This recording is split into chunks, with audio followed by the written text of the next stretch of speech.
Have some fun No, on a you know Friday what? night. What's Miss Mac talking about? You've done this forever, right? You know Me and that? her, we have this thing called the About That Life All Stars. About we That just Life. find people across the sports world that ready to fight at So any when moment. he told me the topic, I was like, "Oh, guess don't forget this one. Don't Oh, forget that so she one." was on one. So she. Oh yeah, I'm about to say. Here you go. My favorite picture. One of my favorite pictures is when Lonzo Mourning, He got Dennis Rodman by the head. and he was like he was trying to tear his off. My favorite picture is Xavier Mcdaniel choking out. Who would he have on the ground? It's Nick Van Exel. He had Nick. He had both hands around his throat. That's like the most disrespectful. I mean, what else could that is just the most big brother, little brother, bully on the block. That's the gooch. That's what the gooch would have did to Arnold if they would have ever showed the gooch on the show. They ever showed the gooch. Did the girl beat up the gooch once? Like Arnold beat up the gooch? I think the girl that he was debating for class president or somebody was like, she beat up the gooch. I was like, please show the gooch one time. Please show the gooch. Who was the gooch? This is. I think we can go ahead at the end of our goon discussion. Who as a kid would have been the perfect gooch on Different Strokes? That might have been. That could be interesting. What's up, Michelle? Bruins in the house. Jeff Ianson, Dr. Ianson. What's up, sir? Girls are up. 7-zip. Top of third. Back to back. Jacks. Wow. That's all right. Nice. Go Bruins. All right, man. Let's get into it so we ain't here all night. Miss Mac wants her husband back. I'm a hour. Uncle Chuck.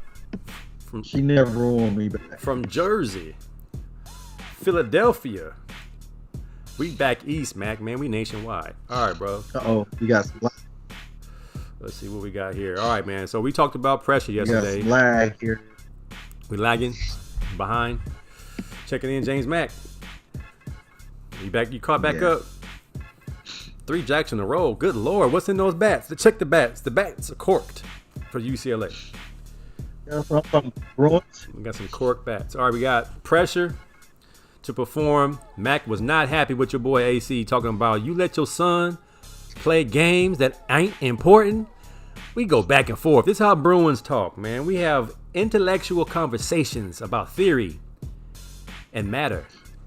We not like I don't know about Kwame Brown going back and forth with Kwame Doodoo Brown. Becky with the good hair.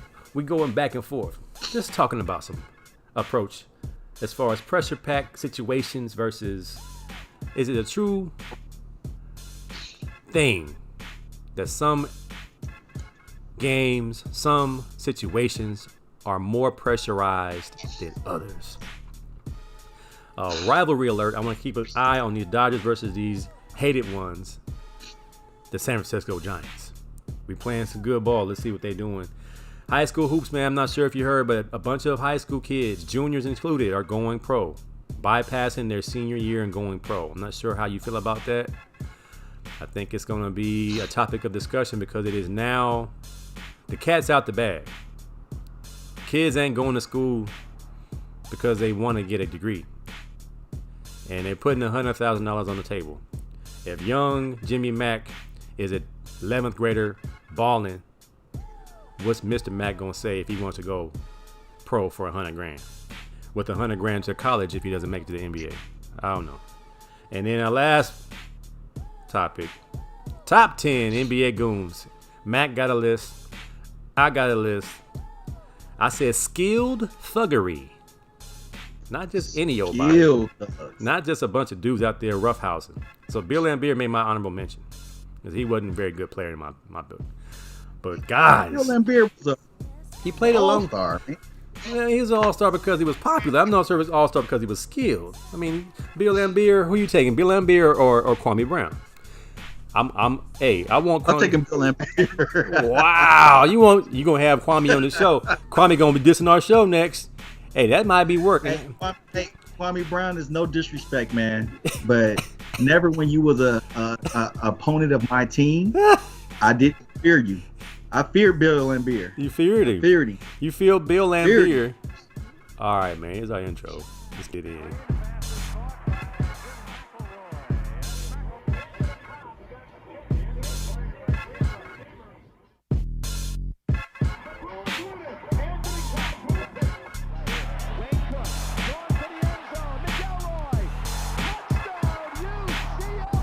Goes. Touchdown, Jimmy Mack.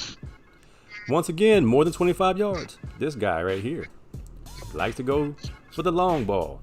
All right, Mac, you saw that game just now. Warriors going home. They're going fishing. I need to go watch TNT. When the game's not on TNT, I don't like seeing a closeout game that's not on TNT, so I want to see the going fishing segment. So see Steph Curry going fishing. All right, man. So we had a long, lengthy chat on the Collective Podcast text line. We wasted a good segment of our show on their text line. So I was like, wait a minute, man. These boys ain't even commenting. It's just me and Matt going back and forth. I said, you guys getting some good content. Now you see how we do it. All right, man. You have a perspective. I have a perspective or angle or where you want to, how you approach the game, sports in general. Do you believe there are levels of pressure, or do you think it's always constant, or is it fake? I most definitely believe there are levels of pressure. My thing is, I mean, personally, as a person, I took every game as a pressurized situation. I was, I guess, on that feeling as well as the Kobe comment. I felt I had to show up every game. I felt the pressure to show up every game and perform every game because I don't know who's there watching me, and I don't want nobody to ever leave thinking that I didn't give my best. So to me, every situation, every play, every time I was on the field, it was pressure to me because I wanted to leave a good impression for people. I didn't care if I was down by 30 or up by 30. They got the ball in my hands, I got to do something. So I always put pressure on myself, and I guess that's what you're talking about. You love the pressure, you know what I'm saying? Like you perform well under pressure. And I think maybe I psyched myself up enough to always put myself under pressure, to always feel I had to perform. So there's most definitely levels of pressure. As I was just poking at you yesterday about how game 1 isn't as important as game 51 or things like that. It's just, you know, I'm just one of those people, man. I got to bring it every game. And even if I'm not feeling it, I got to find a way to feel it so I can go. I mean, I know the dog days of games, you know. We playing Oregon State. We playing Oregon State. You know we beat Oregon State. Man, nobody wants to play against But them, man.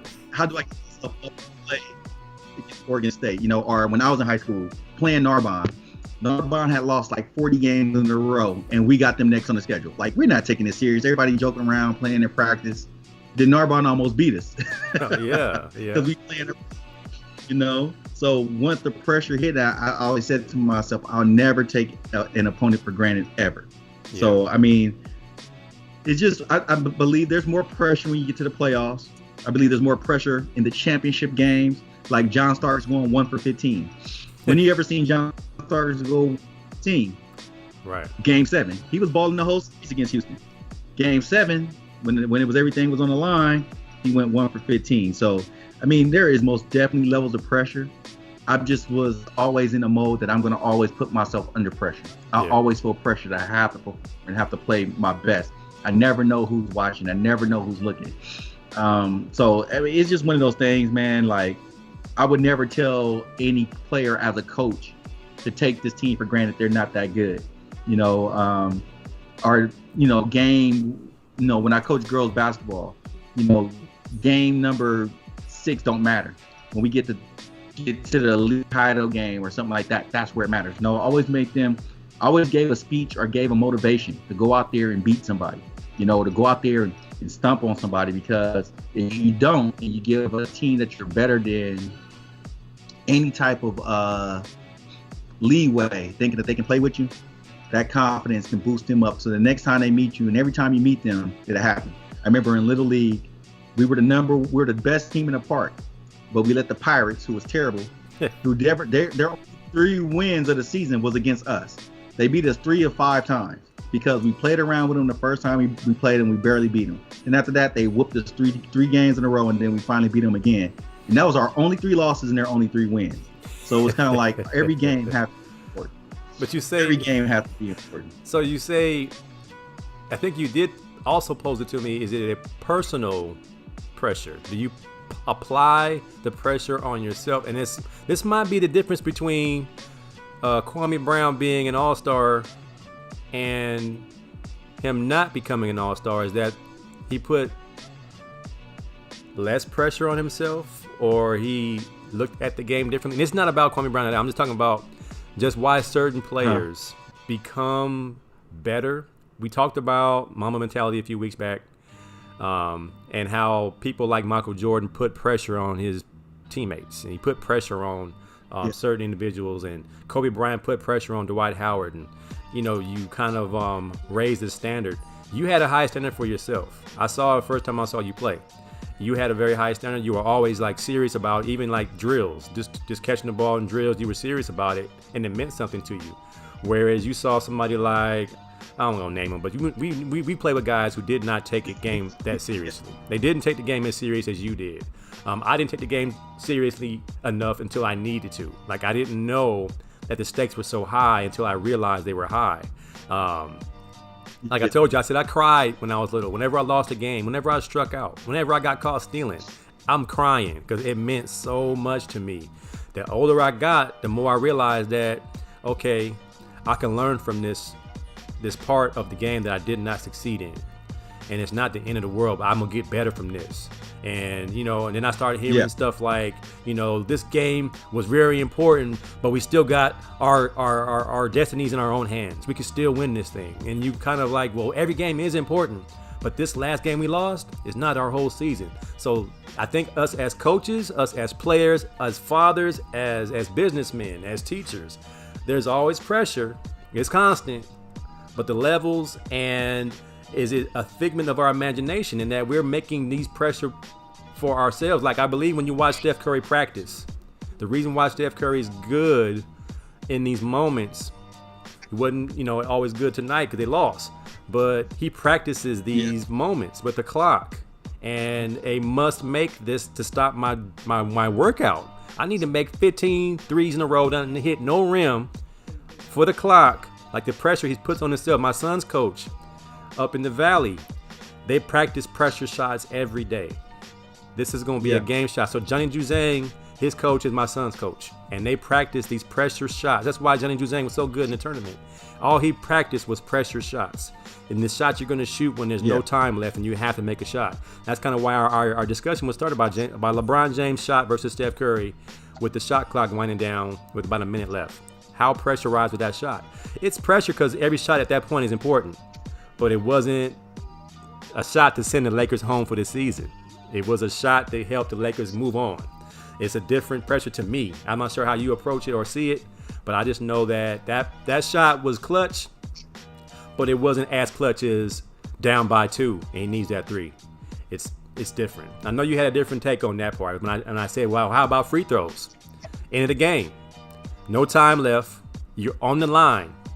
If you need both of them, or you lose, or you need one of them for overtime, which scenario is more pressure packed? I asked my son. He said, oh man, being down by 1, I'd be scared. But if I'm up, if we're tied and I don't have to make them, we still have overtime, that's not as pressure because I know I can still win in overtime. So, it's just different looking at it. I mean, I kind of see that in reverse though. Like, if I'm down, I think my focus is more. I think I'm gonna be more focused. I think I'm gonna go, okay, I'm losing. I need this. Let me focus myself. Let me get my ultimate focus in. But if I'm up 1, it's kind of like, if I miss it, we still up. They still gotta make it. Yeah, I'm still up. So I don't see that. But I know if I'm down, I'm like, okay, my focus is here. I gotta get this in the moment. So it's just one of those things, man. Like, I think sometimes people over pressure. They put too much pressure. Yeah. Like, you got to understand, you got to have the balance of how you're going to apply pressure into your thinking, into your game plan. How you're going to pace yourself during the time of a game. Because in a say we're in a game 7 scenario, especially basketball. If I go hard the first half, I might be dog tired the second half. I gotta know how to pace myself. I gotta know how, because pressure sometimes make you overwork too early. Yeah. Like especially in boxing. We watch boxing. This championship fight, the challenger comes out. He's going for first 5 rounds. He's going all full. 6th round come, you see him slowing down. Yeah. 7th round, he's slowing down. 8th round, 9th round, he's done. And he gets beat because pressure sometimes make you overwork. You got to learn how to, get yourself into a rhythm and a groove. And I think that comes with player IQ. You know what I'm saying? Because I know a lot of times people say, well, LeBron be coasting most of the game because he knows that it's more of a marathon instead of a sprint. Right. Where you get Kobe coming out and Kobe coming after you. He's coming after your throat. Yeah. What Kobe's thing is, I'm going to wear you down mentally. I'm going to wear you down. I'm going to put pressure on you. So when it comes down to the end of it, you got all the pressure trying to still try to stop me. Whether I slow down or not, every time you see me coming, and it's like, oh man, here this dude come again. Yeah. Coming hard. So there's different ways of how the pressure works. I was just trying to get a feel yesterday, like, okay, so how do you determine where there's more pressure than anything? Like if I'm a guy, I'm a bench player and I get my time. Like Jeremy Lin, for instance, remember Lin Sanity when he had the month where he was going? I'm quite sure that had to be some type of focus to where Jeremy Lin been in the NBA for 10 years since then because of one month. He went back to being Jeremy Lin. For 1 month, he got in there and he went after it.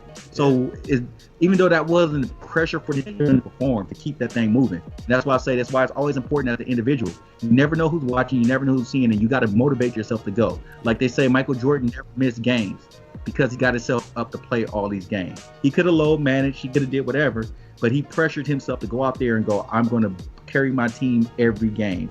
And that was one of the things that you would admire about him. That's what I admire about him. Yeah. Every game I'm going out there and I'm going to be a dog. So I think it's pressure to do that because you can get worn out doing that. You can wear yourself out.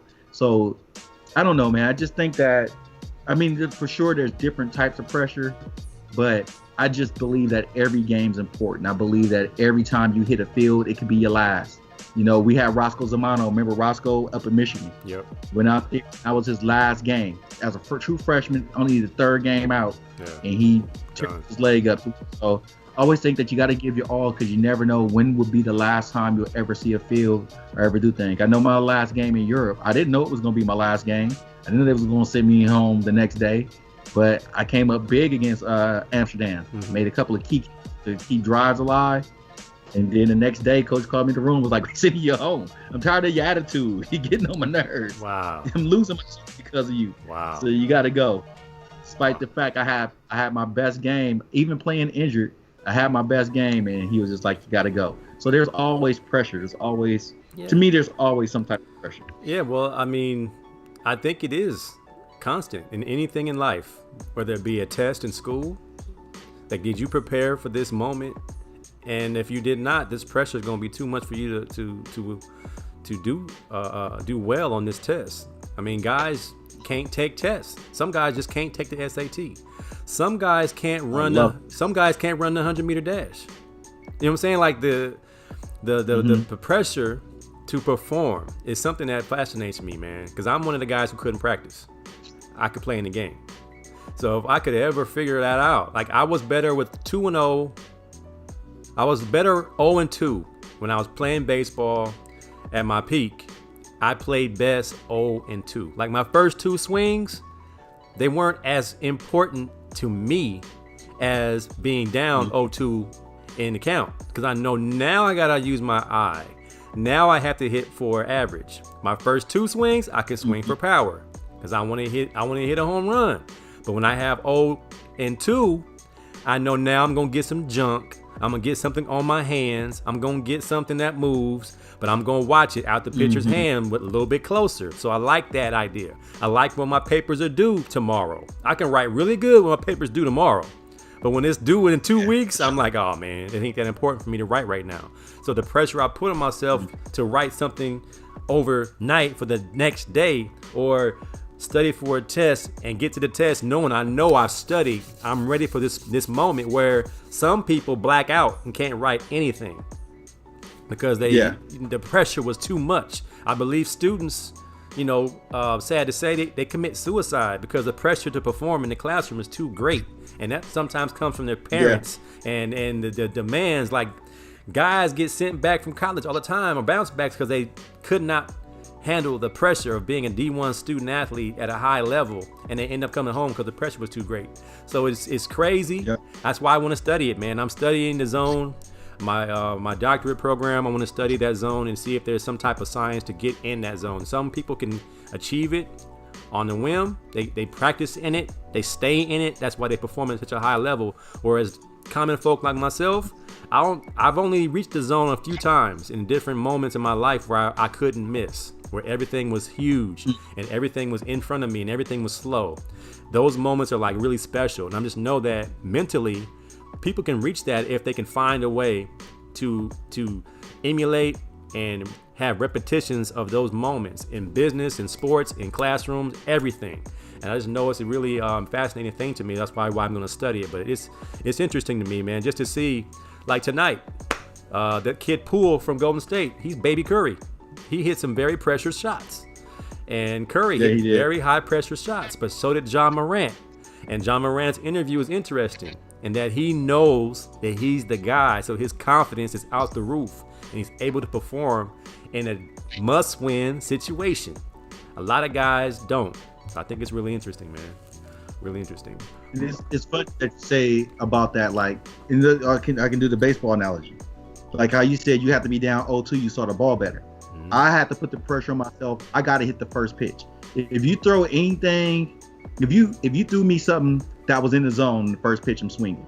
Yeah. But if you threw a curve and I had to take that, now you got my mind going like, dang, what are you gonna throw next? And in the dirt, and I took the pitch. I saw it good, but now everything after that is going. I had to focus on the first pitch. I had to, because I always thought the defense is not prepared for somebody to hit the first pitch. But what if you don't? What if you don't hit the first pitch? If you don't hit the first pitch, how is your mental immediately changed as a 10-year-old to 16 years old? My mentality immediately changed. I'm a bunt the next one. I'm a bunt. But it's the first pitch or nothing. You're Corey Seager. I'm swinging on the first pitch, and if it don't go down, bunting, and I'm too fast for y'all to catch me, I'm bunting on base. Oh man. My dad taught me how to drag bunt, and I was really great at it. I would drag bunt on 0-2.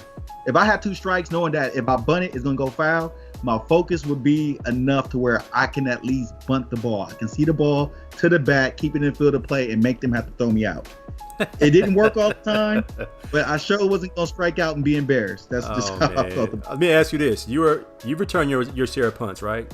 I returned some punts in high school. Was it more pressure to catch a fair catch when you must secure that rock, or no fair catch and the gunners are coming? What was more pressurized? A fair catch, we need the ball, we got the lead, don't mess this up, or willy-nilly regular punt return, nothing really on the line, but people are coming to hit you? That's crazy that you asked that on the punt return. In high school, because I grew up with these dudes, I knew these dudes. In my mind, I was like, I know he gonna miss his block. So I need to get to this ball. I don't really want a fair catch. I want to get this ball. I want to return it. So I was kind of dangerous that way. Even if I thought I was going to get smacked, I figured that I can do something once I got the ball. In college, it was different. My pressure was, I don't know these dudes. I didn't grow up with these dudes. This dude might make a block or not. So it was always scarier. It seemed like it was scarier in college. It was a little bit more pressurized because I'm like, I'm behind Paul Guidry, who leads the nation in punt return. Right. Paul is hurt, and they put me back there. So I'm just like, I want to at least get another shot at this. So I need to break everything. But I'm thinking like, man, is that dude over there gonna miss his block though? He gonna let me get jiggy with it? I don't know. I might have been one of them dudes. I might have been one of them dudes who's supposed to block for you. You know how much, I mean, we worked on special teams, but because like, once again, Paul gets, I wasn't returning punts in practice. Next thing you know, it's like, get back there and return a punt. Like, I didn't have enough reps. You did it in high school. You did it in high school. Get on back there. I seen you do it in high school. I recruited you. Oh, man. I mean, I don't know. I thought the most pressure for me ever as playing in football was, am I going to choose the right hole on the kickoff return? Because you have your wedge and stuff like that, but other things open up. Am I going to make the right decision? Because if you make the wrong decision, you're going to get blown up. If you make the right decision, you got a crease, you might be gone. I felt kickoff returns was a little bit more pressure, and it's crazy because I did that more in college than I did punt return. But I always felt the pressure, like, I got to hit the right seam. If I miss, because when you do the film study, you should have went there instead of there. Yeah. So I felt a little bit more pressure. Even though I had more room, it's the focus of running the field full speed and finding your lane. That was pressure to me. I was more concerned about getting shoot out and not getting back on the field than I was getting blown up or, the outcome of the actual play. I was thinking about film session during the game. Like, if I don't do this, if I don't do this right, I believe we played SC and RJ Sauer took a screen to the crib, and it was my fault because I fielded the wrong way on the screenplay. And Coach Bob Field was like, you have to keep outside contained. And I prided myself on being a player that did the right things as I was learning how to play defense. I didn't play defense in high school. I had to learn how to play defense at UCLA on the fly. So I had to learn all this stuff over again. And as I made a bonehead play that cost us a touchdown, they ran the same play in the fourth quarter. And I made sure I did the right thing this time and snuffed it. But I was so concerned whenever I saw that motion and I saw that formation, I put on my Troy Polamalu, my Ed Reed, and was like, recognized it and immediately did the right thing because the pressure was on myself. I cannot blow this up again. I saw it before and it cost us a touchdown. And it was like, man, that pressure you put on yourself in the game allows you to perform. A lot of guys, it makes them freeze. It makes them not be able to move. And you see, why did he make that play? And you be like, he put the pressure on himself to a point where he couldn't even move. He was stuck. Yep. And it's like, it's a delicate thing, man. I got my man, Dr. Fennell, in the house.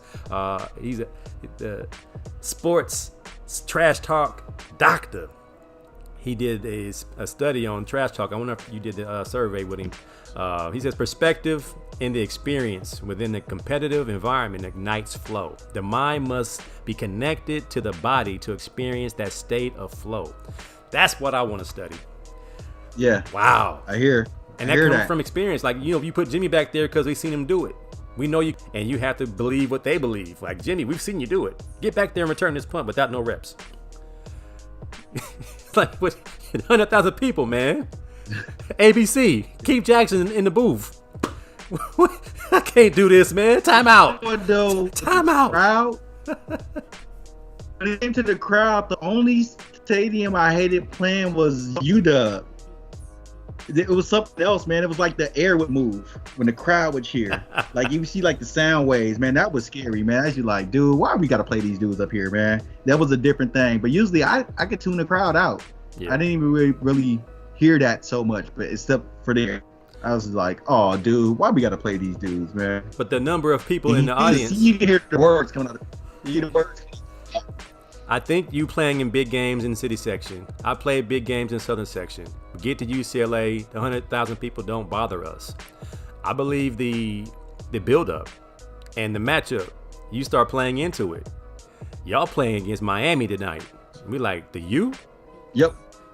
And then you start thinking, oh, this is a big game. We're playing against Peyton Manning, future Hall of Famer, in Knoxville. Mm-hmm. And we're like, oh, this is a big one. We're playing against Charles Woodson in the big house. 120,000 people. What you gonna do? ABC. Don't get embarrassed. Don't go out there and embarrass yourselves. So the pressure is different, I believe, but I believe it's a real thing. My man, my cousin D Strong back in Connecticut, he says lyrically inclined hip hop, competitive nature breeds pressure to be better than your last record or performance. That's why one take in the booth is what they aim for. So sports is definitely a mindset that meets preparation to rise in the moments of truth. Confidence, never cockiness.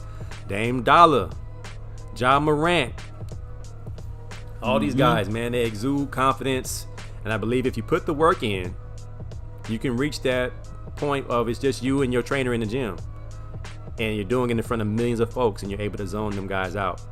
Because you believe that your ability will show because you put the work in. I know when I didn't study for a test, and I took that blue book and just started writing whatever I thought might be a good answer, I knew it wasn't going to be. I know it wasn't going to be a good outcome. You know, it was just going to be me trying to, fake it till I make it. But I know when I studied and I prepared, it was going to be a decent outcome, if nothing else. So yeah, pressure is real to me, man. I know it's a real thing. Those blue book tests. Yeah. Those blue book tests were the best for me, man. My eyesight is great. So if I didn't know something, I make sure I sat in with a bunch of people that knew something. You ain't cheating. Don't look. You ain't cheating, Mac. Look. You ain't cheating, Mac. I'm cheating. All right, so I'm cheating. So we're still talking about pressure to a certain degree because I said rivalry alert. Dodgers playing the Giants. Okay, they just finished whooping up on the Mariners. They just finished whooping up on, now they're playing the Giants. And the Dodgers are playing some better ball than they were the first 2 weeks or first month of the season. Does the pressure change versus a rival? I mean, we played in one of the biggest rivalries in the history of sports, UCLA versus USC. And we always rose to the occasion, even when we didn't have the better team. How does that change? How does that change? We even saw our coaching staff change. We had a dismal season. And Donnie Hughes says, hey, this week, guys, let your nuts hang. Let your facial hair grow in. We want to win this game. It was like, whoa, what's going on? So what about rivalry? Does that change the pressure? Or it takes the pressure off?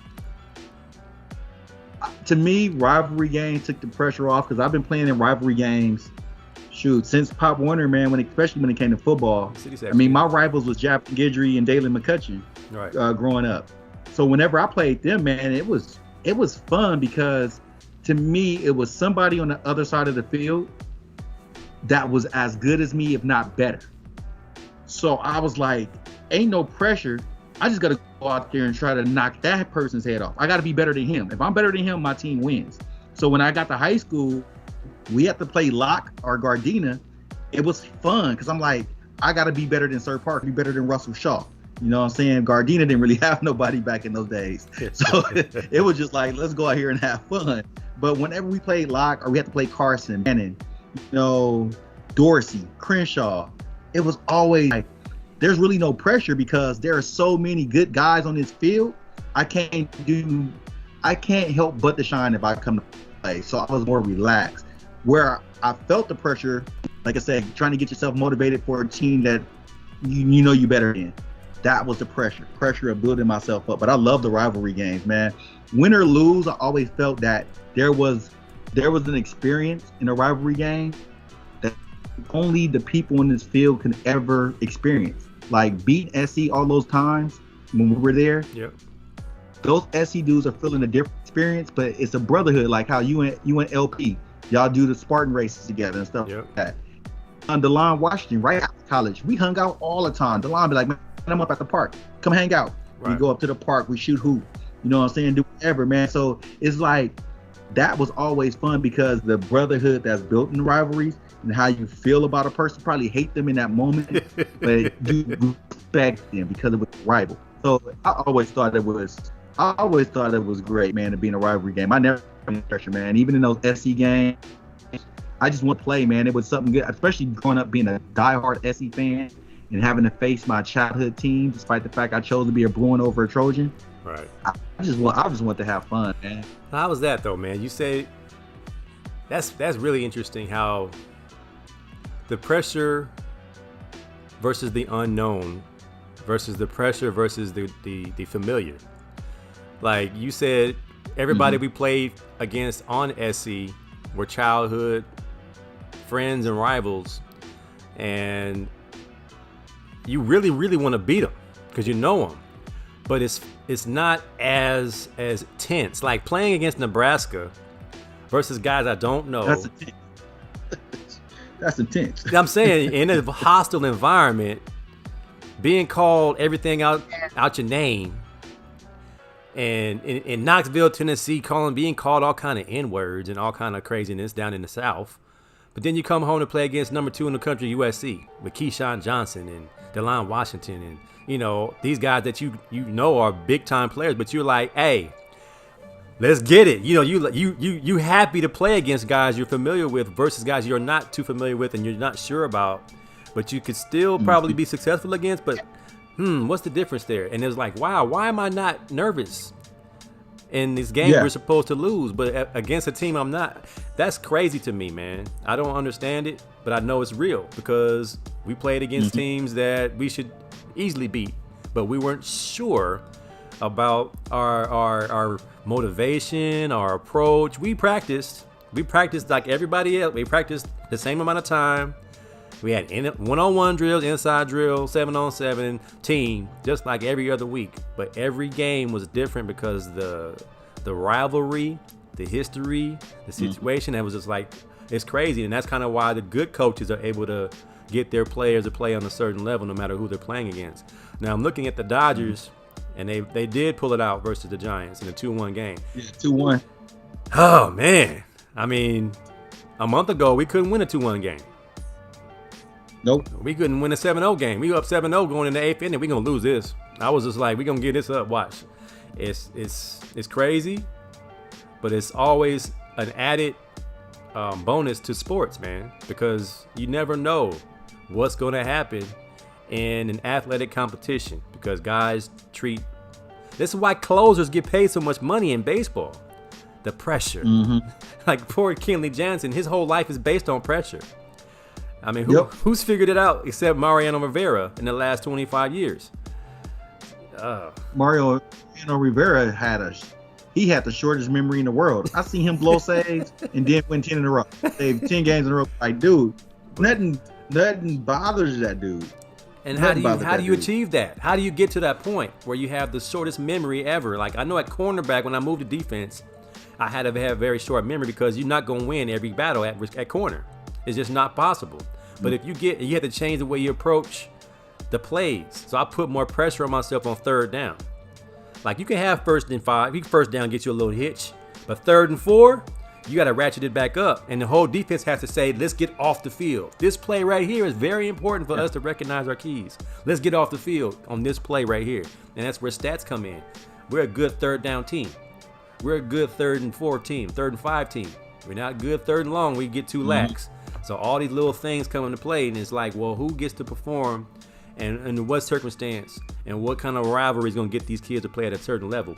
We played at a high level against SC every year. Why is that? We couldn't play like that versus Washington, versus Oregon State, versus Arizona State. I don't remember beating Arizona State my whole career. I think we lost to them every time we played them. It's crazy. We beat them your sophomore year, my freshman year. Because that's Stokes and Kevin Jordan made Newsom quit halfway through the game. They both was taking turns burning him. We put up like 600 yards of offense that game. So I remember that game. I wasn't a part of none of that 600 yards. But yeah, 600 yards. Stokes and KJ killed. Yeah, man. But no, man, the Dodgers beat the Giants 2-1. That's good news. So the heated one, the hated ones get this work. So Dodgers continue to roll. All right, man, where we at? All right, so I saw interesting clip where a high school junior is going to bypass his senior year and sign a $100,000 contract with Overtime Elite Basketball.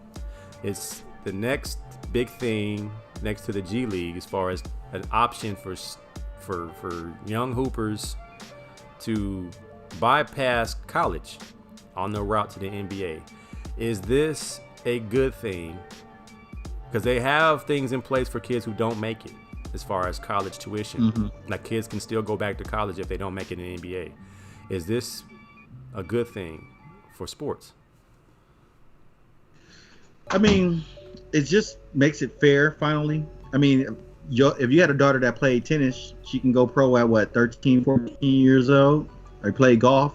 You know, Michelle Wee, you know, what she was playing, 14 years old. The WPGA Tour, Tiger played young. So I think it's equity. I think a lot of part of having restrictions did have a lot to do with race policy, you know, when it came to sports. These are the sports where young black athletes are more prone to be in. Let's put a restriction on that, because the more of a restriction, the more that we can find holes in their game. To me, the easiest transition should be from high school basketball, as far as the term of the play, the flow of the play, with pro basketball, because pro basketball is going to have spacing, it's going to have more things. When you go to college, say if you have to play tempo, I go to UMass and I got to play tempo, and I got to play that matchup zone. There's no space for me to shoot. There's no space for me to really get off. I can lose my draft stock that way, because sometimes, like, I think all the time, if Toby Bailey comes out after going 26-9 as a freshman in that national championship game against Arkansas, he's a top 10 pick. They have more patience with him as he develops over time. You know, he probably has a 10-year career based off of that game and how he played as a freshman. So I like the fact that kids, I mean, I guess if you get the money, you can get your GED or something like that. You can build connections and stuff like that. But some of these kids who's going to be bypassing, they're not there to build connections. They're there to hoop. They're there to do things. They don't understand certain aspects of the game. At least in college, you can get taught certain aspects of the politics of some of these things, of being on the next level. But I don't know about leaving your junior year, but straight out of your senior year and going to the NBA. Why not? Moses Malone, Kobe Bryant, Kevin Garnett. Even though we're talking about the elite of the elite, I mean, why not, man? Go make some money. You can be a Deshaun Stevenson. You can be, a couple of other guys who. Kwame Brown was the number 1 pick. He may not have the greatest career, but that money that he gets for being the number 1 pick, playing 12 years in the NBA, that's better than going to college and writing in the blue book, playing beer pong, struggling, doing all those type of things. Struggling. That is the better. It's a struggle, man. College is a struggle. Like, people don't understand in poverty. If you're going by the rules, you're going to be in poverty. You're going to struggle, man.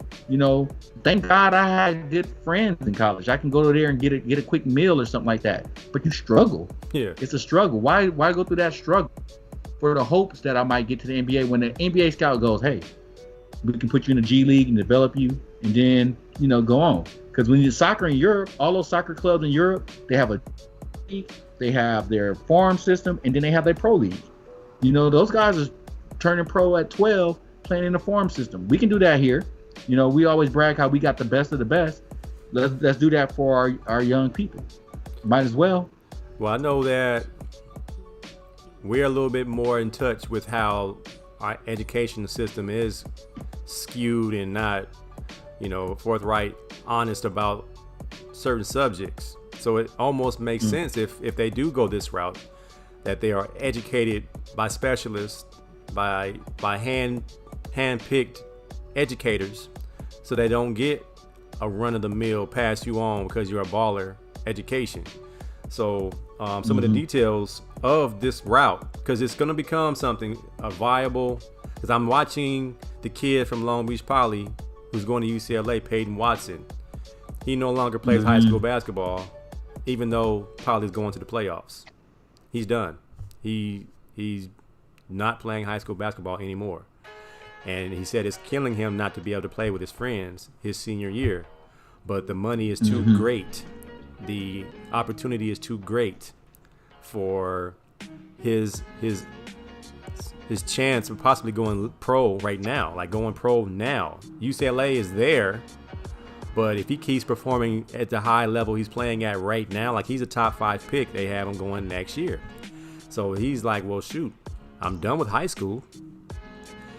What's out there for me? And you figure every top player in the country is going to have to think about that. Why play? If I'm a junior and I'm a top 10 player in the country, and they're going to throw $100,000 at me right now to play in a league and prepare me for the pros, and if I don't make it to the pros, they have an insurance policy in place, it's going to be a viable option for, even if kids are good students. It's just good, common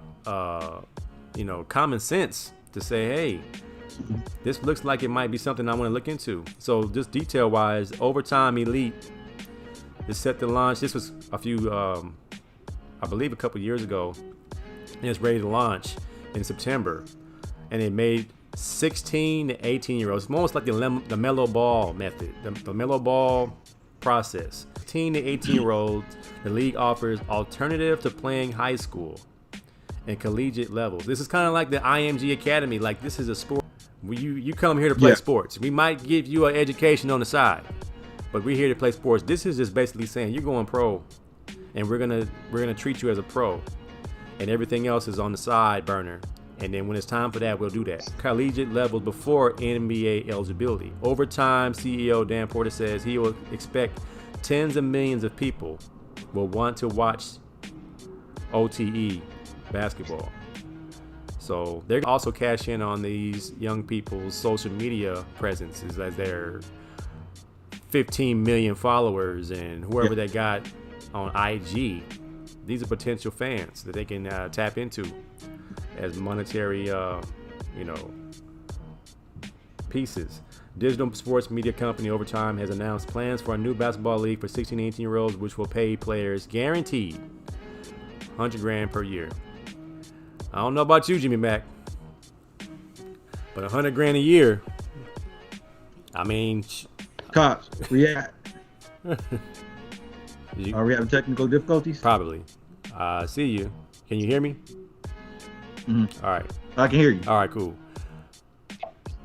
Athletics built medical labs for college. Man, my man Swell, Elohim is dropping that science in that without us, there would be no colleges.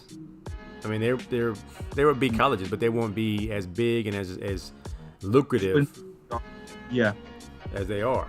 So I'm with you in that it's a good leveling the playing field. I just know that there are kids that you and I have taught in classroom who believe they are pro material. And we have to be the facilitator and the nurturer to kind of show them that, hey man, maybe you should try something else, because in your mind you're great, and against your friends you're great, but I know what I know, and you got a long way to go, so you might want to stay and see what I'm saying. Yeah, what else is out there for you, because it's also our job to make sure they don't make a bad decision and be stuck. Because if never was a good student, if you never was a good student, school always kicked your butt. You know what I'm saying? We faking this. We're just trying to get this guy to graduate high school. We just trying to get him to graduate, by the hair, the skin on his teeth. We know he's going to struggle. Why are we faking the fun? Why are we faking it? If he can make $100,000, he would have never made $100,000 working at the local Chick-fil-A or wherever he was probably going to work at. The Piggly Wiggly or Winky Dinky Dog. It wasn't going to go down. Mm-hmm. So, yeah, man. But you know what this is going to do? It's going to make the NCAA have to step up their game. For the longest, the NCAA has, and we were part of that system because we didn't know any better, but now we know better. The NCAA makes a killing off of the backs of athletes. And they always talk about, well, the sports that aren't making profit. Man, when they have an NCAA tennis tournament championships, those stadiums are packed. When they have the soccer championships, stadiums are packed. Track and field, NCAA track and field meet. I've been at the NCAA track and field championships. The stadiums is packed. They make money off of those sports as well. They always say, well, football, basketball are the breadwinners. No, all them other sports get people there too. It costs to go into a UCLA women's softball game. They don't just let you in for free. You don't just walk in. It costs to go into a UCLA men's baseball game. Is he going to have more people there than at a football game or basketball game? No, because those are the high profile sports. But let there be the USC UCLA track meet. Stadium is packed. If UCLA is running against Cal, stadium might not be packed. So they do make a lot of money, and they built a lot of stuff. Have you been up to UCLA lately? No. Man, UCLA is totally different from when we walk to campus. It's hard to even find buildings nowadays. So the NCAA is going to have to kick it up. They're going to have to start doing it where every year that you play, we're going to put a little bit something aside for you to pocket, just in case things don't work out. Because I'll tell you like this, Jim McElroy V gets an opportunity he decides he's the power forward and he can get 100 G's to go play in the OTC. Go for it, man. Go for it. Daddy didn't make 100 grand. A whole point of going to college, point of going to college is to better your life. If he can better his life by bypassing that, and I know my son don't like school. Hell, I didn't like school. I just know how to do it. Go for it. You know what I'm saying? Go for it, son. I'm not gonna tell you, no, man. You need to fall back on this education. They got people with doctor's degrees that don't make 100,000. Wow. But they got $100,000 worth of debt. So no, go make your money, man. Yeah. You know, go make that can help you out. Like Kwame Brown said, I was the #1 overall draft pick. Now I probably wasn't that good, but he made a ton of money. I mean, think about it. Even after he left the Wizards, he signed a 5-year, $25 million contract. Mm-hmm. That's crazy. Yeah. I'll be a bust. I'm not calling you a bust, Kwame. I don't. But I am. Come on to the show. We want Kwame Brown to come on the show. You a bust, man. If I'm 6'11", 300 pounds, I'm getting 8 rebounds a game, at least. You got 6. Come on, man. Come on, man. Where's your pressure on yourself to get 8 rebounds a game? You ain't got to do nothing but hustle to get rebounds at that size. Get you some rebounds. We want Dennis Rodman was 6'8", getting 15 a year, 15 a game. 15 a game, and you can make a living off it. You ain't got shooting that one time, but you dictate rebounds and defense. You can do that all day long. Like you said, 12 years in the league is not a bust. All right, man. So yeah, if our kids in this situation, go get your money, man. And I'll be your tutor. I'll teach you. I'll teach your senior year subjects. I'll be your on the road tutor, factotum, dean of students, all on the tour bus. I'll do all those things just to get it in. All right, man. They've been waiting for it. The top 10 Goon Squad. The Goons are us. Monstars, Goons. Here we go, man. The About That Life All-Stars. It's called The About That Life All-Stars. All right, man.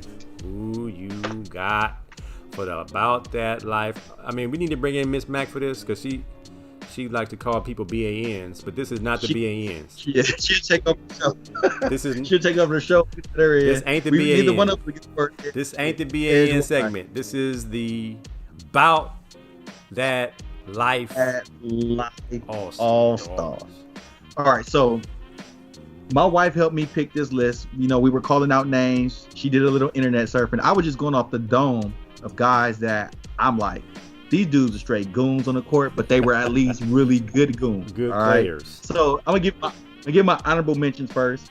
Of course, my boy Sir Charles, man, my favorite NBA player of all time. Charles at least had 2 fights a season, at the least. But he really wasn't a goon. It's just that he was about that life. David West, I would never want to meet David West. If I bumped into David West, I'm gonna apologize and dust him off because that dude just looked scary, and I knew he was about that life. Zebo, didn't want to mess with Zebo. I wouldn't mess with Grandmama. Steven Jackson jumped in the crowd and started knocking people around, so I'm not doing that. And then for my honorable mention, I would love to see this in the WWE if they could ever do it. The Morris twins versus Antonio and Dale Davis of the Pacers. That would be a heck of a WWE scrap because they're going to really take it serious, and that might end up into a real actual fight. You said Antonio Davis and Dale Davis versus the Morris twins? Yep. Oh, the Indiana Pacers? I think that Morris twins try to fight everything. Yeah, they try to fight everything. Oh, man. Antonio and Dale Davis, nobody messed with Reggie Miller. Nobody gave Reggie Miller a hard time because of this. Well, you up to Reggie Miller, mess with them Davis boys. Yeah, well, I heard. How you want to do it? You want to alternate on 10 down to 1, or you want to just I think we have a few. We have a few. Okay. We have a few. Number 10, Anthony Mason. Let me if I can find a picture of this dude. I think he passed away recently. Anthony Mason. Yeah. You know, Anthony Mason was an enforcer when Cedric the Entertainer made a joke about him in Kings of Comedy. Man, that's president always fighting. You just like Anthony Mason. He's just like Anthony Mason. Yeah, he was a goon. I mean, he died at 48. God rest his soul. But that dude, I believe I heard in a couple of hip hop documentaries that he was so connected to the streets that you came to New York, you had to go through Anthony Mason. Like, other cities had drug dealers that you had to go through. You came to New York, you had to go through Anthony Mason. That's the dude you needed. Just look like a goon. That's the dude you got to go through to come through here and not get touched on. So now, yeah, I agree. Mason. All right. Well, for me, I mean, he's on my list too, so that's one. I mean, I'm not even gonna go in no particular order. I'm until the last one. It's like number one versus everybody else, but everybody on the list is a goon, and that you didn't want to mess with them. For me, my honorable mentions before I got to my list. I'm like you. I have David West. I actually have slow talking Kendrick Perkins on there. I used to always think before I ever heard him speak. Oh my, Texas in the house. He must be a little tough. I mean, I'm even gonna throw Kwame Brown on there from what No Chill Gill said, in that y'all laugh, but I didn't go nowhere without Kwame Brown. I didn't go to the club without Kwame Brown. I've seen this man put hands on people. It's true. This man is dangerous. And I'm like, that's all I need to know. A guy that could bring a gun to the locker room is scared of this dude. That's the guy I'm scared of too. Kenya Martin was a little bit crazy. Kermit Washington destroyed Reed Tom Janovich's throat, his whole jaw area with the punch. Bill Laimbeer was always rugged and rough. And my honorable JV goons, guys that were probably all-stars and Hall of Famers, but they were goons in their own right. Jimmy Butler. I think Jimmy Butler is kind of a Debo, mean bully guy, and then he punked the whole 76er team. He told them dudes what it was all about. And I think, how you gonna punk another grown man in their own team? Like, you join a team and you punk them. Something's going on there. This guy's a little bit meaner than everybody else. Larry Bird, the hick from French Lick. I heard he was just a bully. He was just a bully. Don't let the blonde hair fool you. Larry Bird was a bully. Charles Barkley was a bully. Kevin Garnett, I heard he talk about your mama and she's sitting in the front row. And he just was a overall mean dude on his way to the Hall of Fame. And my last but not least, honorable JV goon, Latrell choke you out Sprewell. He did what most of us wanted to do to PJ Carlissimo. You say one more thing to me sideways, cracker, and I'm gonna put my hands on your throat. And he did that. All right. But yeah, so my number 10 was just the same as yours, Anthony Mason, man. Goon of all goons. Who you got number 9? Number 9, I got choke you. The choke felt so good. I got to choke you again, Sprewell. Sprewell was the type of dude. The Minnesota Timberwolves offered him $45 million. He said, "Man, I can't even feed my kids with this money." He tried to. He tried to. Hey, wait a minute, $45 million. Let me feed my kids this money. I need a little bit more money on that. So Sprewell most definitely is my number 9 goon, man. You choked out a coach. You tried to bully the organization to give you more money. Latrell Sprewell. You guys, number 9. I got some rims that spin while you stop at the light. He's like, "Oh, for real? Let me see them." "Oh, that's all right. I like those. Matter of fact, I'm gonna take those as my own. Those are my rims." "What do you mean?" "I want you to call those rims Sprewells." "How we do that?" "I don't care. If anybody gets some, let them know that I said those are Sprewells." And before you know it, he trademarked, copyrighted, he copyrighted, and that's how that happened. Like, Sprewell is not a engineer. He don't design rims. That ain't what he does. But he sure enough took that and made it his own. All right, for me, man, I got I believe he's on your list too, the X-Man, Xavier McDaniel. I'm not sure if it's Xavier McDaniel or Xavier McDaniel. I put X-Man in, and of course the Wolverine came up on the search. Xavier McDaniel. This is popularity. McDaniel. There you go. The X-Man. Oh, he had a good little. Yeah, there you go. He looking a little suspect on this picture, but the X-Man cometh. It says the X-Man cometh. I believe what won me over was him choking out Van Exel with 2 hands. Let me see if I can find that picture. That's the picture I want to see. Is Xavier McDaniel number 9 for me? Breaking up. I'm breaking up. Check 1 2 1 2. Can you hear me? Yeah, I got you. I hear you. Okay, all right, cool. Xavier McDaniel. Let me see if I can. You go ahead and do your number 8. I'm gonna try to find this picture of him choking out Sprewell.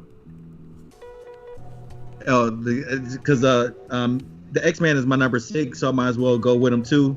And then I'll put Lambert the next one because he's my number 8. But on the X-Man, they said he purposely shaved his head and his eyebrows to look more menacing.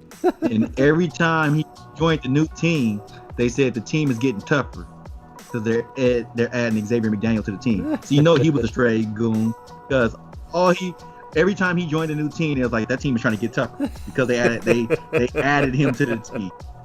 Like he just automatically boosted your toughness level on your team. So yeah, he's my number 6, but I'm gonna go ahead and put him at 8 just because you were already talking about him. Oh, wow. Yeah, the X-Man was something. Man. Well, I got him. Actually, let me. It's not Van Exel. It looks like Anthony. Let me put this up here. It's not Van Exel. It might be Anthony Peeler, number 1 for the Lakers. And then that's Anthony Peeler. Anthony Peeler getting choked out. He looked like his life is coming to an end. And then you got Juwan Howard. Juwan Howard getting his life taken out. Somebody get this dude, man. He choking people. And those are common fouls. I mean, that's not a basketball play. What happened after this play? Common foul, double technical. Back. Well, I get a double tech. I'm getting choked. No, you shouldn't have been. You shouldn't have been there. Yeah, Xavier McDaniel makes the list, man. That joker, straight goon, man. Straight goon. All right, let me see what I got next on my list. I got Zebo, Zach Randolph. When you have a reputation in the league and in the streets, I kind of believe that you are a little bit of a goon. Like, I heard that Zebo, if he was not playing in the NBA, he would definitely be serving life in prison. Zach Randolph, I believe he has a kind heart. He loves the kids, but he don't like people. I don't know if that makes sense. Zebo, Zach Randolph. At least I got a picture of him fighting, going hard on people. Yeah, he looked mean. Let me see if you crashing, Jimmy. I think Jimmy's crashing. Yeah, Jimmy done crashed. Zach Randolph, well-known bully. Isaiah Thomas ain't on the list. Uh-oh, we crashed. Let me see, am I live? Let me just make sure I'm still live. I'm live. Wait for Jimmy to come back on. Yeah, I'm still on here. So it's not me, Jimmy. It's you. So I'm gonna go ahead with my list till Jimmy pops back on.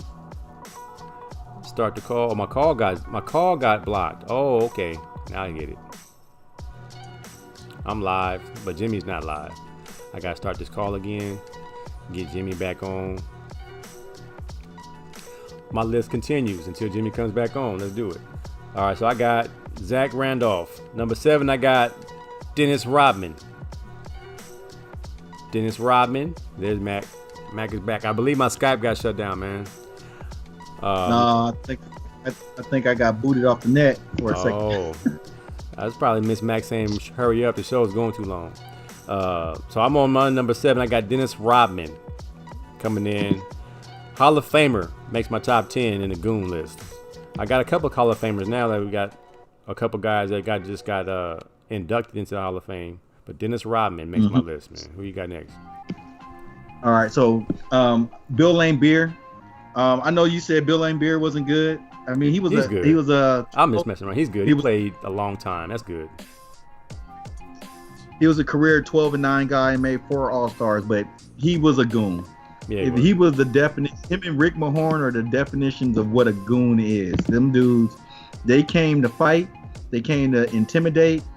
They were not there to really play basketball. They were there to give their team an advantage of being menacing and hard fouls. Yeah, Bill Laimbeer was menacing, if nothing else. You knew. I mean, if you had a scale of athleticism, he don't score very high on that test. He's not an athlete. He did not look very agile. He was out there to bruise. He was out there to use his elbows, and he looked like his elbows are sharp. Like he would cut your eyebrow if he fouled you hard enough. And He was perfect for that bad boy Pistons. Like just the way they operated, man. He was that dude. I hated Bill Laimbeer. That's why he didn't make my list. I hate him that much. He didn't make my list. Yeah, man. Everybody hate Bill Laimbeer. Man, he was hard. He was hard to like him, man. I got coming in at 6 for me. I got recent Hall of Fame inductee, the Afro himself, Ben Wallace. The beginning of the Malice in the Palace was between Ron Artest and Ben Wallace. So you think about how rugged and mean Ron Artest was. He met his match with the Afro. I wouldn't want to mess with Ben Wallace in the alley, in the octagon, in a phone booth, on the freeway. If he cut me off, he can go ahead and cut me off. You got it, bro. I want no parts. I want no smoke.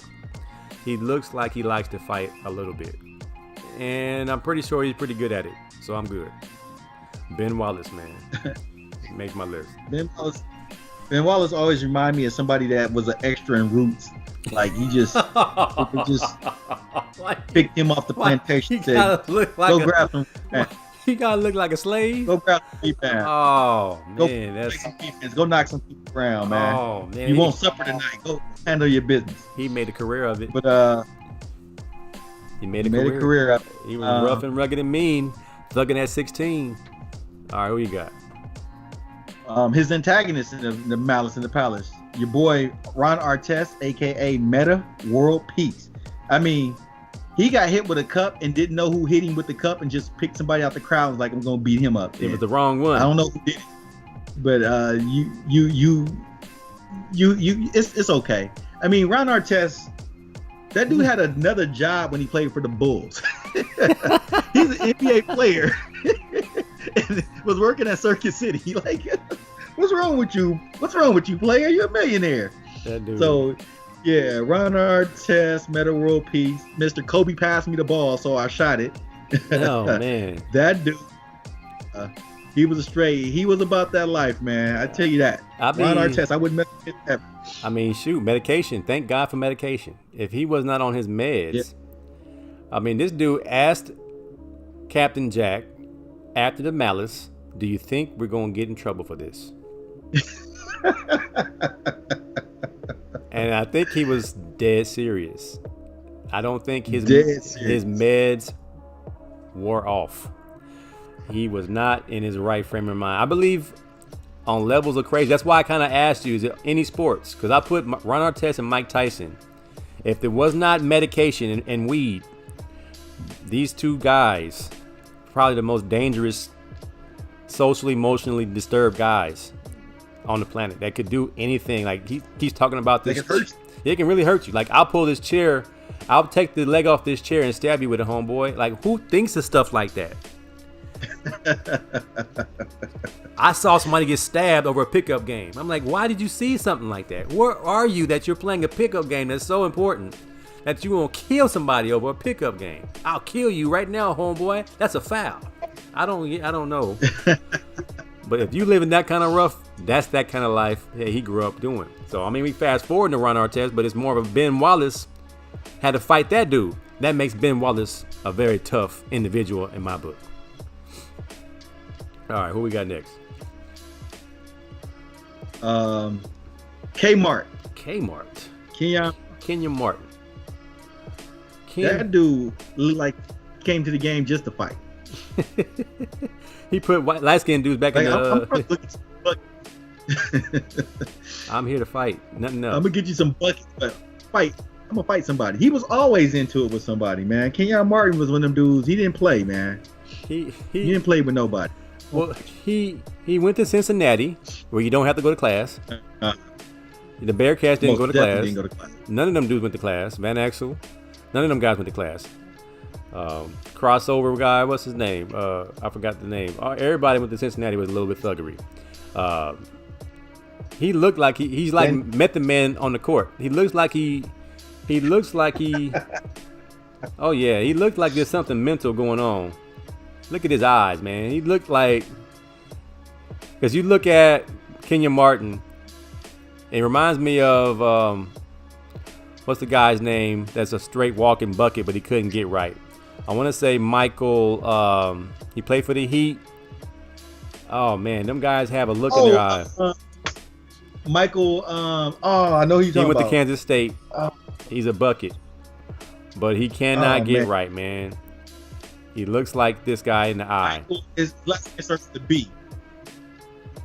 Yeah. Oh man, I know who you're talking about. I can't think his name right now. But he looks. Yeah, Kenyon Martin. Like I told my wife. Beasley, Michael Beasley. Kenyon Martin. Michael Beasley. Kenyon Martin is the type of dude who brought smoke to the game. Like, I'm going to bring the smoke. Tonight. I'm going to bring the heat. Then I'm going to ask you, do you want it? Like, hey, I'm going to start some trouble. Do you want this trouble right now? Because if you want it, we can be about it. Like, dude, we're here to play basketball. All right. Nah, I brought smoke today. It's a smoke. Let's get it smoke. I got a pack of smoke. You want to smoke? I got a pack. Yeah, some guys, I'm pretty sure you look at the schedule and you say, oh, man, we got to play New Jersey. That going Kenyon Martin. Oh, I want to fight. Oh, here we go. I don't want to get suspended and lose money again. Kenyon Martin, we got Coach, plenty. We got plenty of money. Hey, Coach, can I this week so I ain't got to go up against Kenyon Martin, man? I know I'm 6'8". I can handle the ball a little bit, man. I don't want that dude guarding me, man. I got Rick Mahorn, another Piston. I was scared of Rick Mahorn as a kid because I just didn't. I used to think if I got in trouble, that's who was gonna get me. I said if you act up in school, Rick Mahorn was gonna get you. I don't know why I thought that, but he just for some reason he was scary to me for some reason. I don't know why.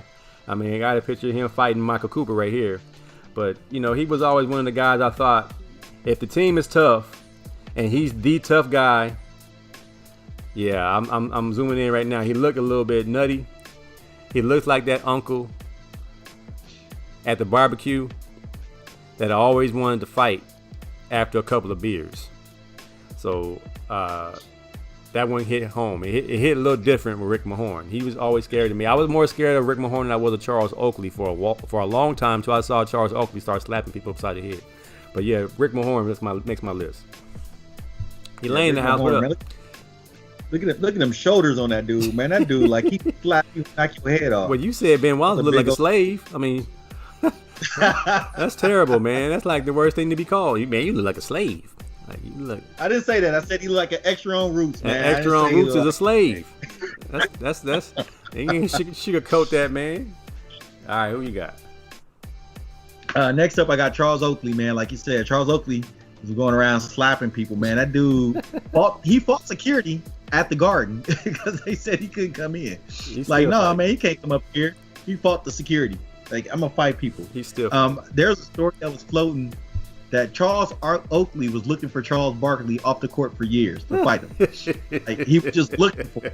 Like, if he showed up somewhere and Barkley was there, that he was looking to fight Barkley. I'm like, dude, how you show up to the place looking to fight somebody? Come on, Oak. But Oak, man, yeah. Oak was part of them Knicks teams of the 90s, man. They was always in brawls. Yeah. Him, John Starks, Anthony Mason, Greg Anthony. They was constantly fighting, man. The Knicks fought. Oh, they were most definitely the NWO of the NBA. Yeah, and I got a picture of him as an old man. He's still looking like he want to fight somebody. He looking like everything bothers him. I'm mad about everything. He looked like, you said, Ben Wallace looked like a slave on Roots. Charles Oakley looked like a slave that out-aged the slavery. Like he was a slave and he's still mad about it. And he always looking around for some payback. Charles Oakley. I know I was emancipated, but no, I need Matt Johnson's hands. Man, he need to catch these hands. He gonna catch these hands. He looked like he angry. I believe the Michael Jordan stories are hilarious, where he was like probably the only person that Michael Jordan couldn't punk. You come in here with that young stuff. You come in here with that mess, man. Slap you upside the head for real. I ain't messing around. Charles Oakley, man, for real. I got Mad Max. I believe he was on. Who had Mad Max? I believe BT. Brandon Thomas said Mad Max. I got Vernon Maxwell. I really thought Vernon Maxwell was crazy. When I Yeah. because I'm trying to remember, who did he fight? He fought somebody, and I always, whenever I saw a Rockets game, I knew it was a possibility he was gonna fight, and that's kind of why I watched him. I mean, Mad Max, something was wrong with him, man. He had a chip. Yeah, that's why they called him Mad. He was mad. He had a permanent chip on his shoulder, man. I'm like, what's wrong with this dude? He was always mad, always angry, but he played hard. I mean, and they brought him back. He looked like he was a little bit touched when it comes to anger management. A little bit touched in the anger management field, man. All right, who you got?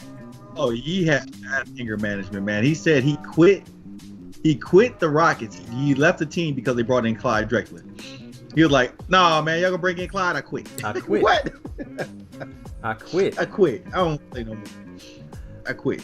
Bring in Clyde Drexler. I quit." And here's his arrest mugshot. He still looked like it ain't okay. It still looks like something is wrong. He looks like something deep in there, man. He was the first to go into the stands. Vernon Maxwell went into the stands. I believe in the stands he slapped somebody. Yep. Went in the stands and slapped somebody. We need to get that footage. Somebody dig that footage up. The first one. Before the Malice, there was Mad Max. Before Westbrook, Mad Max.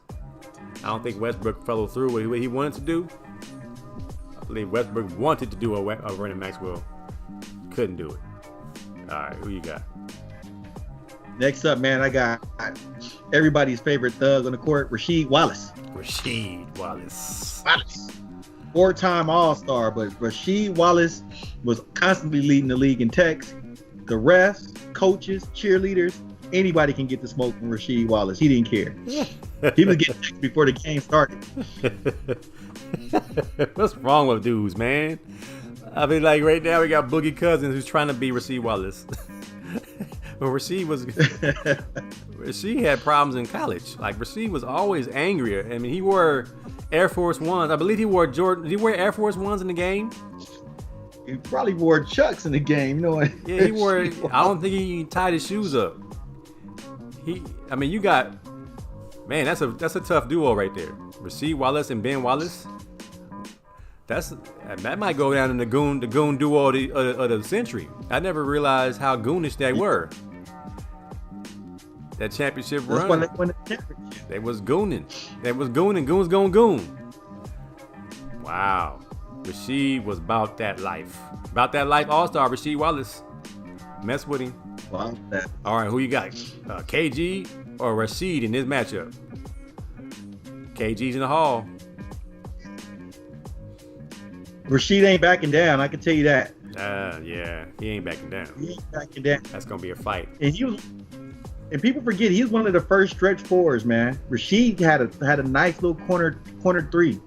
He knocked it down with consistency too. Yeah. Rasheed was a baller, man. Rasheed was looking like somebody else found me hard. I'm gonna go over there and fight the coach. That's what he looked like. That's a mean joker right there, man. And we already talked about my man Ron Artest. So I'm gonna go. I mean, you want to finish up? How many more you got? I got 2 more. All right, so I'm just gonna go ahead and do my final one. John Brisker. I don't know if anybody's ever heard of John Brisker, but when I was researching my goons, I read some stories about John Brisker, who later was arrested in 1971 after a fight outside of Three River Stadium in Pittsburgh. He had attended the World Series game, left early, and fought with several police over a cab. 2 officers went to the hospital. That's just one story. That's just one story. So this brother right here. All right, let me get this story. I wrote it. I got the story. Let me find it. It's all right. So the first time I played against Brisker, he just turned around. He turns toward me and busted me in my mouth. Says Billy Knight. I didn't do anything. He just scared me. Another guy says say something wrong to the guy, or at least he thought you said something wrong to him, and you had this feeling that John would reach into his bag, take out a gun, and shoot you, says Charlie Williams. Stories about John Brisker were legendary. One goes that he ran onto the court during practice waving a gun. Utah hosted a John Brisker intimidation night and had professional boxers on the bench. Former ABA and Sonics coach put $500 bounty on Brisker before the game, and then watched Brisker get flattened. Somebody actually knocked him out in the game. That was a pretty good move. The coach put a bounty out on his head. So yeah, if you get a chance, research this guy. Classic thug, man. That dude's the gold standard goon and shit. I don't know if he could play, but his ran on the court with a gun. But his stories were classic, man. I'm pretty sure that's who Marcus Johnson's character was based on in White Men Can't Jump. That's crazy. All right, who you got? All right. I'll go real fast with these. Number 2, I got Maurice Lucas. They said Maurice Lucas was the scariest man in the 70s.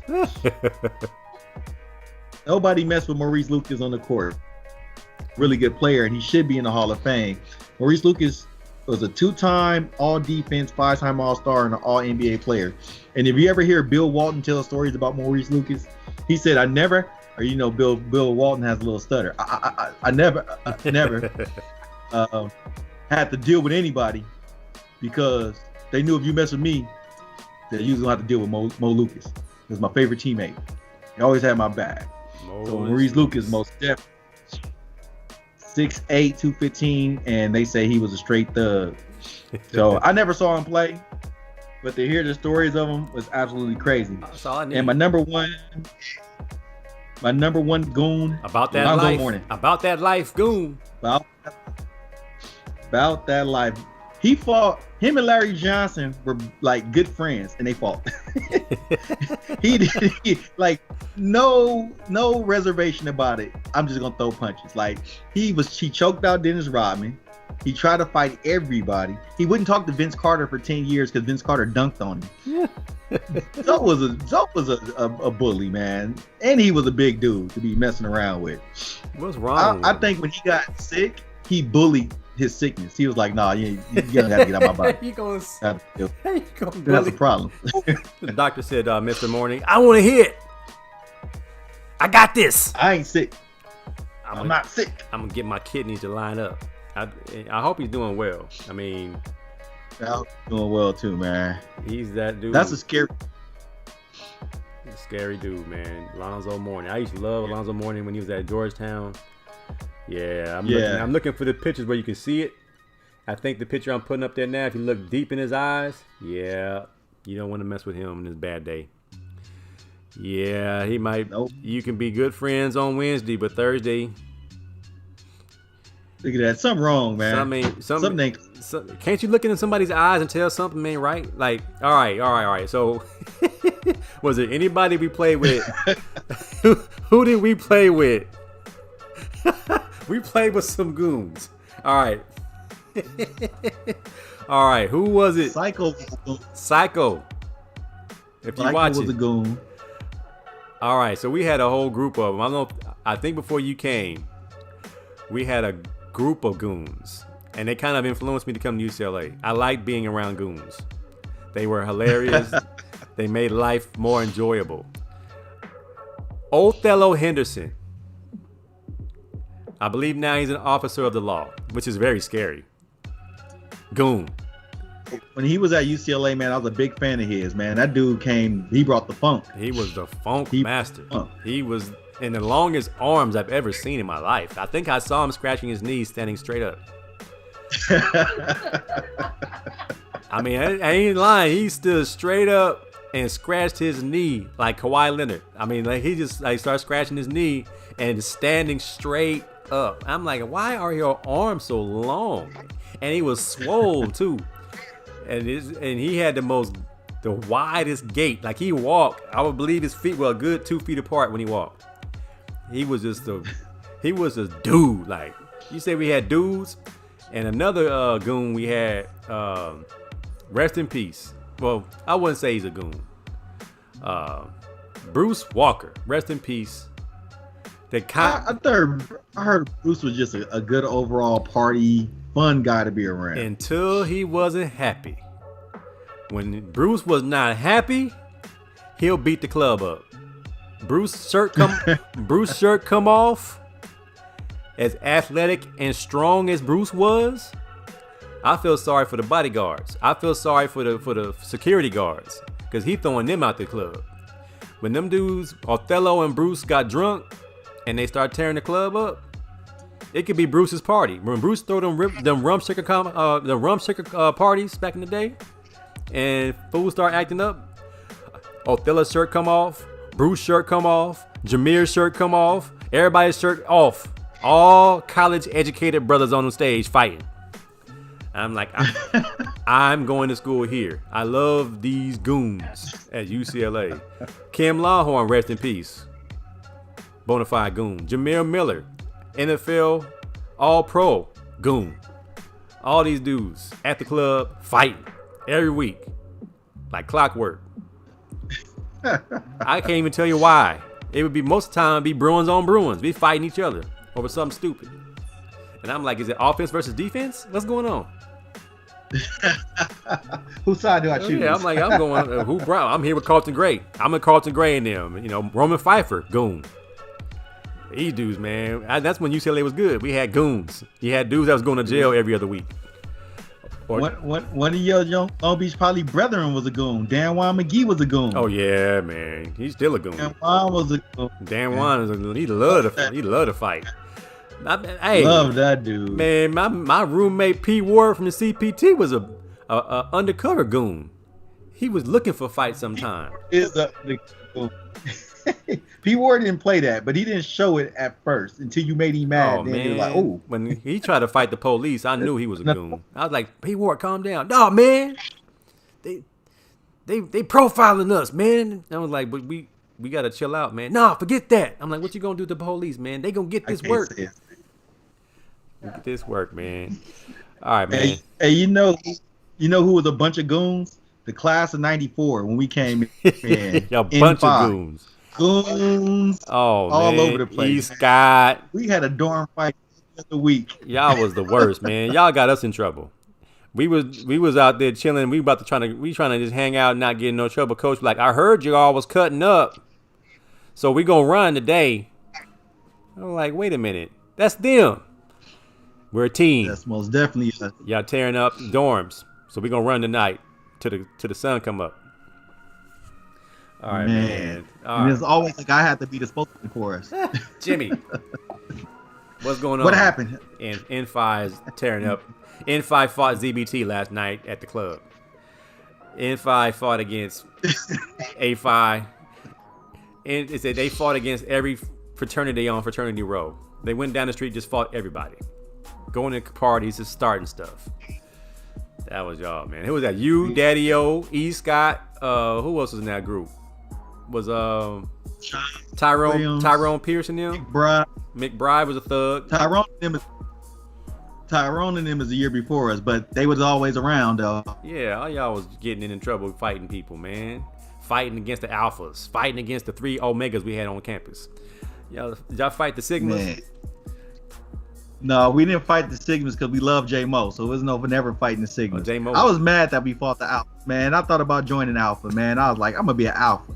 Then we fought them. I was like, oh, that messed it up for me. You ain't getting in. That's that fool right there. They were gonna do you bad on the line. Yeah, that was gonna do you greasy, man. All right, bro. Any final words? Tapped out. Final words, man. One of AC's and Brandon Thomas's favorite people, man. She's a little sick, man. My mom, she a little sick. So can y'all keep her in y'all prayers, man. I know Brandon and AC love the mama jokes on Miss Mac. No jokes tonight. Miss Mac definitely gonna say prayers. Yeah, she had to go to the hospital. She's doing, and blood pressure was up high. Oh man. But she's home now. She's doing good. So let's get a prayer out to Mama Mac. Mama Mac. Definitely gonna add and it comes to, as a matter of fact, she's one of those about that life all-stars. She had tons of fights. She was always beating somebody in the street. Yeah. prayers to her, and then also prayers to our coach, man, Terry Donahue. I don't know if you got the message. Yeah, I just got it. Before the show, like I got the jab, man. He's having a bout with cancer. I thought it was in remission. I just seen him last year in 2020, before we got shut down in the pandemic, man. And he was looking good, but he wasn't TD. Yeah. So you knew something was all the way right. So prayers out to our coach, man. I didn't always see eye to eye with him, but he was always a good dude when he really, really wanted to be. He always encouraged you and kept you going up. And when I was as a free agent, he got me up to San Francisco to try out for the team, and I eventually got signed. So shout out to Coach Donahue, and hopefully that he keeps fighting, man. When you talk about Goody Little Bruins, that dude's an embodiment of Little Bruin. Yeah, he is. All right, man. Well, I can't top that. We're going to pray for Miss Mac and praying for Coach Donahue. I believe we lost a giant in the comedy world. Lost Paul Mooney this week. Yeah, man. Life is precious. I want to say my cousin-in-law had a heart attack last week, and so it was just like out of nowhere. So we're just like, man, we got to really take care of ourselves, man. So just seeing people having a little bit of bout with their health is just always a wake-up call that nothing really matters when you get down to the nitty-gritty of it. Is how we treat people, spend time with them, and keep in touch with them, and just check on them and everything. So I hate to hear Miss Mac having that health scare, but definitely gonna keep her on our prayers, and everybody for that matter during these crazy times of coming out of a pandemic as things open back up. But in the meantime, we still gotta live this life and continue to take care of our family and look out for our family and check on them and spend time with them while they're here, because we ain't getting no younger. And that's the scary part, is that if I feel old, my mama, who also is about that life all-star, who went to gang members' houses and knocked on the door and was like, did you do this? And grabbing dudes by the ear. I mean, my mom is small too. She's like 5'2", and she would roll up on gangbangers and be like, what's going on? And I was like, she had the most gangsters that I ever witnessed. And I went to some hood areas playing ball and everything, and my mama was about that life. So the first gangster I ever knew was my mama. So mamas, they different, man. Everybody wants to be, especially when it comes to all right, man, everybody wants to be in, but nobody wants to be in it. There you go, BT. Got Mama Mac lifted up, and Yeshua's mighty name. All right, Deacon, appreciate you, brother. All right, man, y'all be easy. 1585. One more again. I gotta change the title, man. That might have been why guys didn't tune in. It looked like it says May 11th. That's an old title. I gotta change and update it, man. My bad. Y'all be easy, man. Nope. Love on y'all old mamas, man. All right, Mac. Peace out, man. All right. Yes, sir. Y'all take care. Tell your wife to say hello. All right. Miss Mac, next time.